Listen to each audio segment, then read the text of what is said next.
Hello students, मेरा नाम है सुमित और स्वागत करता हूं आपका मैं फिर से अपने यूट्यूब चैनल पर। स्टूडेंट, अगर आपको परसेंटेज के जितने टाइप्स के भी क्वेश्चन होते हैं, सभी टाइप्स के क्वेश्चन के अगर आपको बेस्ट सॉल्यूशन सीखने हैं तो आप बिल्कुल सही जगह पे हैं। तो तुरंत हमारे चैनल को सब्सक्राइब कर लीजिए कि मैं आज से आपको प्रतिशत के सबसे बेस्ट टिप्स एंड ट्रिक्स प्रतिशत के आपको बताने वाला हूँ। ये हमारा प्रतिशत के टिप्स एंड ट्रिक्स के ऊपर पहला वीडियो है। मैं अभी इसके ऊपर और भी वीडियोज लाऊंगा, तो प्लीज़ आप चैनल को सब्सक्राइब करना ना भूलें।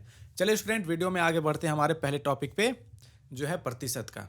स्टूडेंट, वीडियो में हमारे पास प्रतिशत का जो पहला टॉपिक है वो हमारा वृद्धि और कमी के ऊपर टॉपिक है। ठीक है, सबसे पहले हम लोग को मतलब कि प्रतिशत से किसी नंबर पे जब वृद्धि करते हैं और जब कमी करते हैं उस समय प्रतिशत में क्या चेंजेस आते हैं, आइए उसको देखते हैं। और सब बनाने का सबसे बेस्ट सॉल्यूशन भी अभी हम लोग उसको देखेंगे। ठीक है, तो चलिए सबसे पहले हमारे पास कि किसी वस्तु के मूल्य में 10% की कमी कर दी गई। 10% की कमी कर दी गई, इसका मतलब क्या है? जैसे ही हमको यहाँ पे दिख रहा है ना कि प्रतिशत का नंबर है, ठीक है, 10% की कमी कर दी गई, इसका मतलब मैं आपको समझा देता हूँ। सबसे पहले मतलब कि कोई आपके पास x थी, इसमें 10% की कमी होकर ये आपकी वैल्यू y हो गई। यहाँ पे आप नोटिस करो कि 10% की कमी कर दी गई है। ठीक है, मतलब कि मान लेते हैं कि नंबर हमको तो नहीं ना पता कि हम लोग के पास क्या है, तो चलिए नंबर एक ले लेते हैं हम लोग कि वो नंबर थी हमारे पास 100। प्रतिशत में स्टूडेंट ऐसा चलता है, प्रतिशत में हम लोग कोई भी नंबर मान सकते हैं, वहां से हम लोग आंसर तक पहुंच सकते हैं। ठीक है, कोई भी नंबर मान सकते हैं। तो चलिए सबसे पहले हम लोगों ने नंबर मान लिया क्या, 100। चलिए अब यहाँ पे दिया हुआ है कि 10% की कमी कर दी गई। अगर आप मुझे बताओ कि 100 में अगर 10% की कमी या 10% की वृद्धि करना बहुत आसान है कि नहीं है? बिल्कुल आसान है। चलिए अगर आसान है तो 100 में अगर हम 10% की कमी कर दें तो हमें नंबर मिलेगी कितनी? 90 रुपए मिल जाएगी। कितने रुपए मिल जाएगी? 90 रुपए मिल जाएगी। अब क्वेश्चन में आगे पढ़ते हैं कि इसे पुराने मूल्य पर वापस लाने में कितनी वृद्धि करनी होगी। मतलब कि 100 से तो आप 90 लेकर आ गए, लेकिन जैसे ही आपको 90 से 100 जाना है तो हमको कितनी की वृद्धि करनी पड़ेगी। चलिए अगर आप प्रतिशत आपको नहीं पता है तो हो सकता है कि आप बोल दो कि भाई यहाँ से हम लोग 10% का कमी किए तो यहाँ से हम लोग 10% बढ़ा देते हैं तो हमारा नंबर आ जाएगा 100। लेकिन प्रतिशत में ऐसा नहीं होगा। अगर आप 90 में फिर से 10% बढ़ाओ, मतलब कि जो 10% का आप कमी कर दे रहे थे, आप फिर से आप 10% बढ़ा दोगे तो आपको नंबर मिलेगी 99। कैसे मिलेगी अभी हम लोग उस पर नहीं जाएंगे। ठीक है, लेकिन इसका बेस्ट सॉल्यूशन मैं आपको बता रहा हूँ कि इतना तो कन्फर्म है कि आप फिर से 100 तक नहीं जा सकते। तो 100 तक हम लोग कैसे जाएंगे, आइए मैं इसका सॉल्यूशन बताता हूँ। सबसे पहले आपके पास नंबर थी कितनी? 100। ये हो गई कितनी? 90। अब आपको इसको फिर से इंक्रीज करना है। ठीक है, 90 को आपको फिर से इंक्रीज करना है। तो आप क्या करोगे, आप देखो कि आपको यहाँ से यहाँ तक कितना इंक्रीज करना पड़ रहा है। आप यहाँ पे नोटिस करो कि आपको यहाँ पे 10 इंक्रीज करना पड़ रहा है। कितना इंक्रीज करना पड़ रहा है? आपको यहाँ पे 10 इंक्रीज करना पड़ रहा है। चलिए 10 जैसे ही इंक्रीज करना पड़ रहा है आपको, लेकिन यहाँ पे हम लोग हमेशा एक टर्म होता है रेफरेंस। ठीक है, आपको 10 इंक्रीज तक करना है और 10 इंक्रीज करोगे तभी 100 पे जाओगे। लेकिन यहाँ पे हम लोग प्रतिशत में एक नंबर होता है, कौन सा? रेफरेंस। रेफरेंस मतलब कि आपको किस नंबर से प्रतिशत को इंक्रीज या डिक्रीज करना है। तो यहाँ पे हम लोग नोटिस कर रहे हैं कि हम लोग जो है वो 90 से इंक्रीज या डिक्रीज करते हैं। तो जिससे इंक्रीज या डिक्रीज करते हैं, या फिर जिस नंबर से हम लोग चलना प्रारंभ करते हैं, या फिर जो हमारा इनिशियल पॉइंट होता है, ठीक है, ट्रेन का जो हमारा स्टेशन होता है, मतलब कि प्रतिशत इंक्रीज और डिक्रीज करने का जो नंबर है वो यहाँ पे कितना है? 90। उसको हमेशा हम लोग नीचे लिख देंगे। उसको हम लोग कहाँ? हमेशा नीचे लिख देंगे। लेकिन पूछ रहा है कि कितने प्रतिशत की वृद्धि करनी होगी। ठीक है, कितनी प्रतिशत की वृद्धि करनी होगी। तो कितनी प्रतिशत की वृद्धि करनी होगी तो हम लोग तो बता दिए कि 10 की वृद्धि करनी होगी 90 में। चलिए, लेकिन प्रतिशत जो हम लोग से पूछ रहा है उसके लिए हम लोग यहाँ पे 100 टर्म का यूज़ कर देंगे। अगर हम लोग इसको जल्दी से सॉल्व कर देते हैं तो हमें नंबर मिल जाती है यहाँ पे से 0 से 0 100/9, जो हमें नंबर देती है 11.1/9, जो कि हमारा डी नंबर सही आंसर है इस क्वेश्चन का। उम्मीद करता हूँ स्टूडेंट आपको ये कॉन्सेप्ट समझ में आया होगा। आइए एक और एग्जांपल के साथ इस क्वेश्चन को और भी हम लोग अच्छा कर लेते हैं। चलिए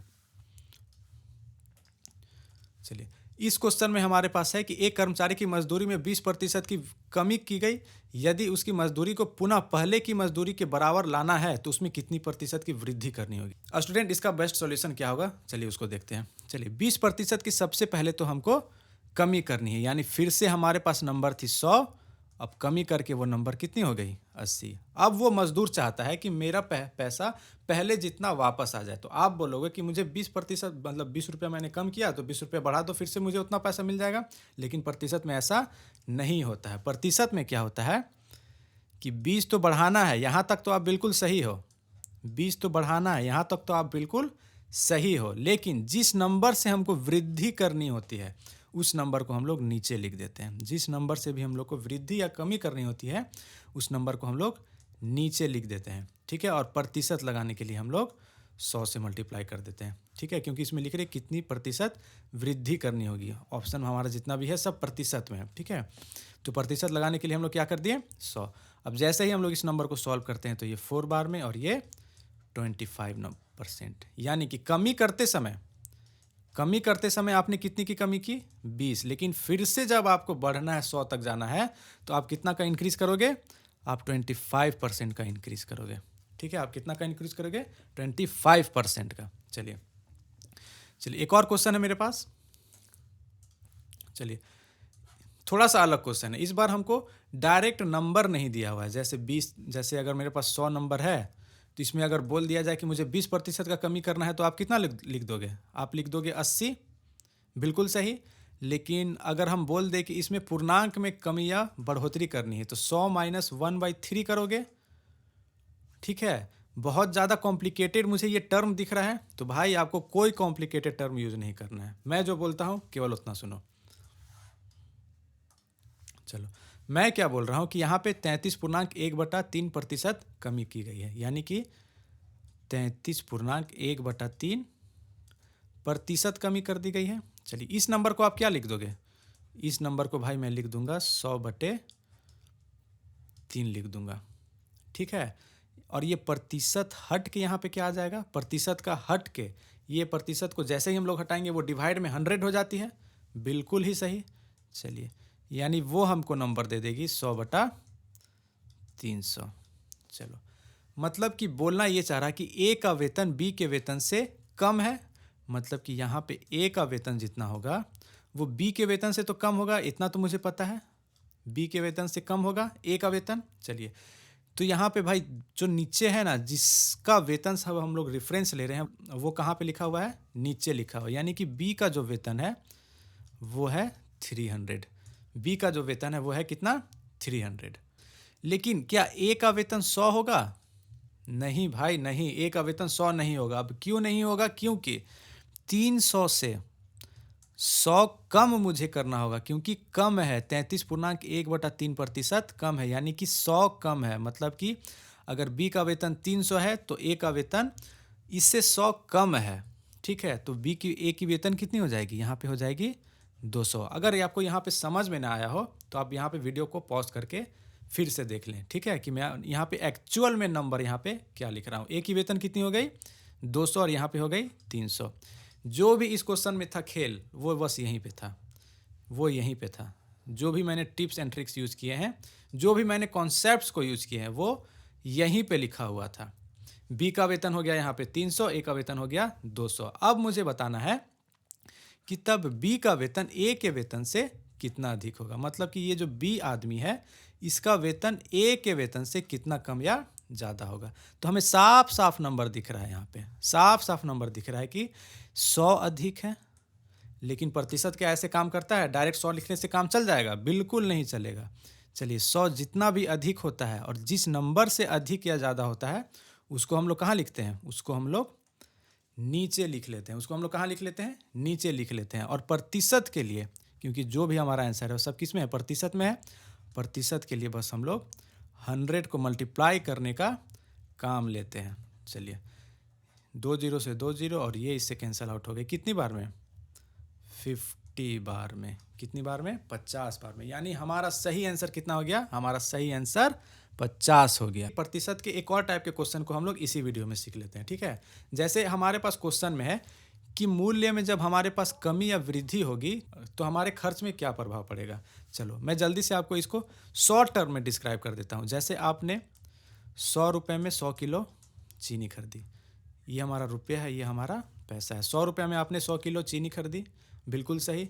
अब जब मूल्य तो हमेशा कांस्टेंट नहीं होता है। ऐसा तो होता नहीं है कि आपके पिताजी के जब समय में 100 रुपया किलो चीनी मिलती होगी तो आज आप भी वही 100 रुपया किलो ही आपको चीनी मिल रही होगी। जाहिर सी बात है कि चीनी के मूल्य में कितनी वृद्धि हो गई। चलिए मान लेते हैं कि हमको 120 रुपया का वृद्धि हो गया, मतलब कि जो चीनी 100 किलो हमको 100 रुपये में मिलती थी अब वही हमको 100 रुपये में मिल जाएगी। लेकिन आपके पास थोड़ा सा पैसे की लिमिट है, आपके पास थोड़ी सी पैसे की लिमिट है। अगर आपके पास पैसे की लिमिट है, अगर आपके पास पैसे की लिमिट है तो आप बोलोगे कि मैं 120 रुपये अभी खर्च करने में सक्षम नहीं हूँ। एक काम करते हैं, जो दाम बढ़ा है वो 100 बढ़ा है, लेकिन मेरे पास 100 रुपये हैं, 100 रुपये में जितने भाई चीनी आ रहे हैं उतने दे दो। तो पहले आपको अगर 100 किलो चीनी मिलती थी तो अब भी तो 100 किलो चीनी मिलेगी नहीं, बिल्कुल नहीं मिलेगी, कुछ कम मिलेगी। अब कितना कम मिलेगी, आइए हम लोग उसी को निकालने का ट्रिक सीखते हैं। चलिए,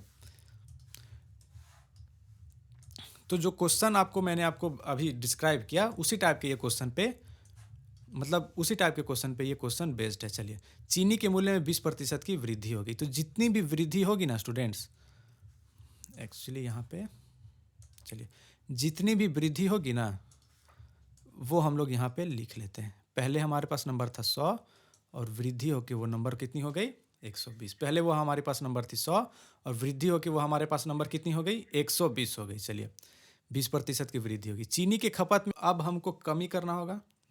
तो पिछले क्वेश्चन में मैंने आपको जैसे बताया था कि आपको करना कुछ नहीं है, 120 से डायरेक्ट 100 पे चले जाओ। ठीक है, करना कुछ नहीं है, जो भी ओल झोल इस क्वेश्चन में लिखा हुआ है कुछ मत सुनो, बस कॉन्सेप्ट को समझो कि क्या हो रहा है सिचुएशन में। ठीक है, और बस 120 से वापस 100 पे चले जाओ। कैसे जाना है वो मैं आपको प्रीवियस क्वेश्चंस में ही डिस्क्राइब कर चुका हूँ। चलो बिल्कुल, यहाँ पे हमको कितना पीछे जाना है 20 पीछे जाना है, 20 पीछे जाना है। अब जिस नंबर से पीछे जाना होता है उसको हम लोग कहाँ नीचे लिखते हैं। चलिए बिल्कुल, जिस नंबर से हमको नीचे जाना होता है उसको हम लोग नीचे लिख देते हैं, और बस ये जो प्रतिशत दिख रहा है ना इसको लगाने के लिए हम 100 से मल्टीप्लाई कर देते हैं, जो हमको नंबर देगी कितनी, ये इससे 6 बार में, और ये सॉल्व होके आ जाएगी 50/3, जिसको हम लोग पूर्णांक में लिख सकते हैं 16/2/3। ठीक है, जो हमारा सही आंसर है, मतलब कि option number B is correct answer for this question. चलिए एक और टाइप के इस टाइप का क्वेश्चन बना लेते हैं। चलिए